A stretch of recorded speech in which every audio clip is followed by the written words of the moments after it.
যে স্বপ্ন আমি দেখেছিলাম যে 25তম অ্যাওয়ার্ড অনুষ্ঠানটি নিজ মাতৃভূমিতে করব, সেটি আজকে আপনাদের সকলের সহযোগিতায় সম্পূর্ণ করতে পেরেছি। আমি ধন্যবাদ জানাই সকল শিল্পী, কলাকুশলী এবং প্রিন্টিং মিডিয়া এবং ইলেকট্রনিক্স মিডিয়া আপনাদের।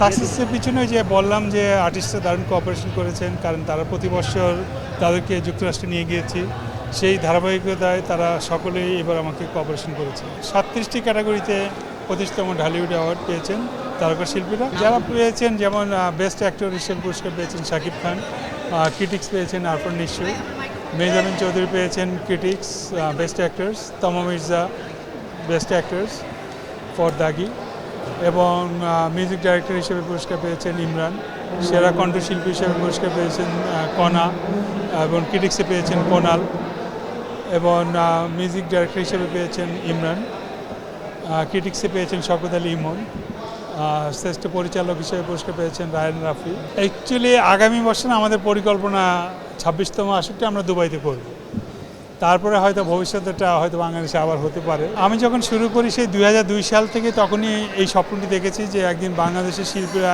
আমেরিকা, সারা ওয়ার্ল্ডে রাজত্ব করবে, যেমন ভারতীয় তারকারা করেন। সেই স্বপ্ন থেকে কিন্তু আজকে আমি এই পর্যন্ত এসেছি, এবং আমি মনে করি যে 28 বছর আগে আমি যে স্বপ্ন দেখেছি সেই স্বপ্ন আজ বাস্তবায়িত হয়েছে। আজকে আমি এ পর্যন্ত এসেছি তারই বদলতে, এবং উনি প্রথম থেকে আমাকে যেভাবে সহযোগিতা করেছেন তারই ধারাবাহিকতা বজায় রেখেছি। আমি হানিফ সংকেত ভাইকে কৃতজ্ঞতা জানাচ্ছি।